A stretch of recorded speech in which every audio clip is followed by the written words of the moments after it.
So the third surgery that I would like to highlight that was very surprised to learn was performed in some parts of Africa is the C-section.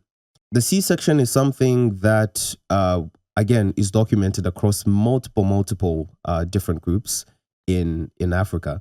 But for this particular example, I'm going to be focusing on the Waganda people, which is a very sort of close thing because I have quite a bit of interaction with Waganda people in my personal life because the person who had my child is a Uganda woman.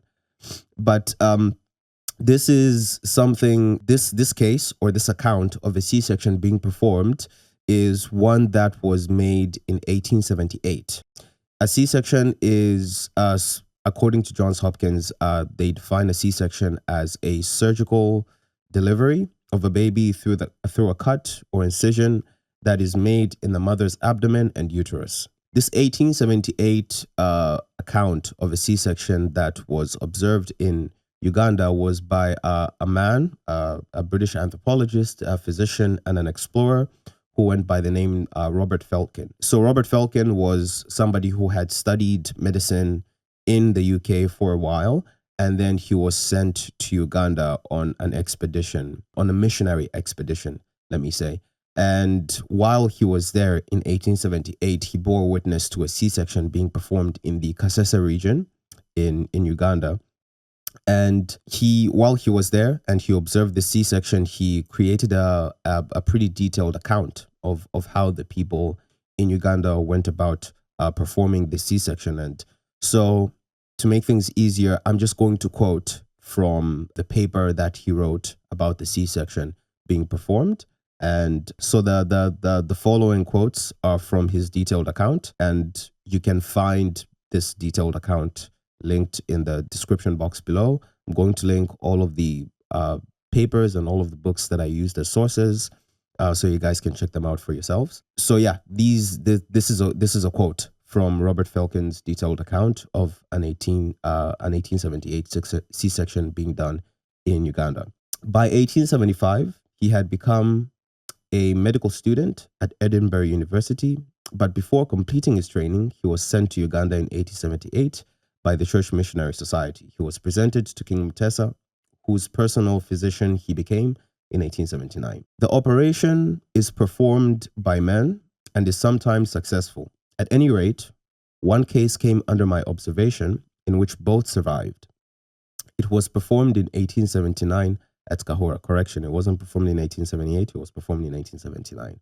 The patient was a fine, healthy-looking young woman of about 20 years of age. The woman lay upon an inclined bed, the head of which was placed against the side of the hut. A band of mbuga, or bark cloth, fastened her thorax to the bed, another band of cloth fastened down her thighs, and a man held her ankles. Another man standing on her right side steadied her abdomen. He washed his hands and the patient's abdomen, first with banana wine and then with water.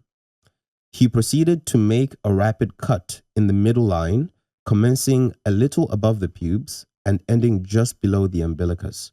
The whole abdominal wall and part of the uterine wall were severed by this incision, and the liquor amni escaped. A few bleeding points in the abdominal wall were touched with a red-hot iron by an assistant. His assistant held the abdominal walls apart with both hands, and as soon as the uterine wall was divided, he hooked it up also with 2 fingers. The child was next rapidly removed and given to another assistant after the cord had been cut. And then the operator, dropping his knife, seized the contracting uterus with both hands and gave it a squeeze or 2. He then cleared the uterus of clots and the placenta, which had by this time become detached, removing it through the abdominal wound. The red-hot iron was next used to check some further hemorrhage from the abdominal wound, but I noticed that it was very sparingly applied. All this time, the chief surgeon was keeping up firm pressure on the uterus, which he continued to do till it was firmly contracted. No sutures were put into the uterine wall. The assistant who had held the abdominal walls now slipped his hands to each extremity of the wound, and a porous grass mat was placed over the wound and secured there.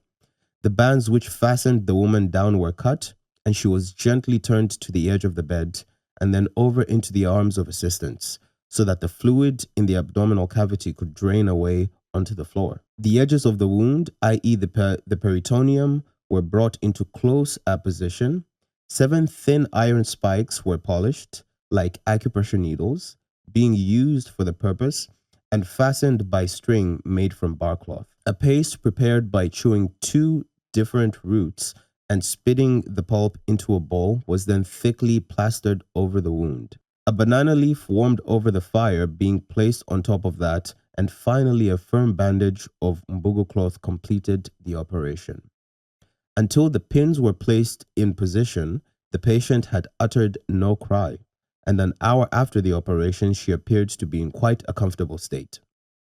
Her temperature, as far as I know, never rose above 99.6 degrees Fahrenheit, except on the second night after the operation when it was 101 degrees Fahrenheit, her pulse being 108. The wound was dressed on the 3rd morning, and 1 pin was then removed.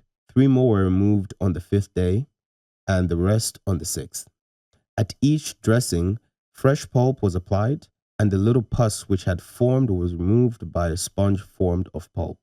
A firm bandage was applied after each dressing. 11 days after the operation, the wound was entirely healed, and the woman seemed quite comfortable. The uterine discharge was healthy. And that's going to wrap up the quotes that I draw from the detailed account that Dr. Felkin gave about the C-section. I would advise you to look more into this. There's quite a few more accounts that exist of C-sections being done in Uganda, and it's very, very interesting stuff to read about. But yeah, that basically wraps up the account of a C-section being performed in Uganda.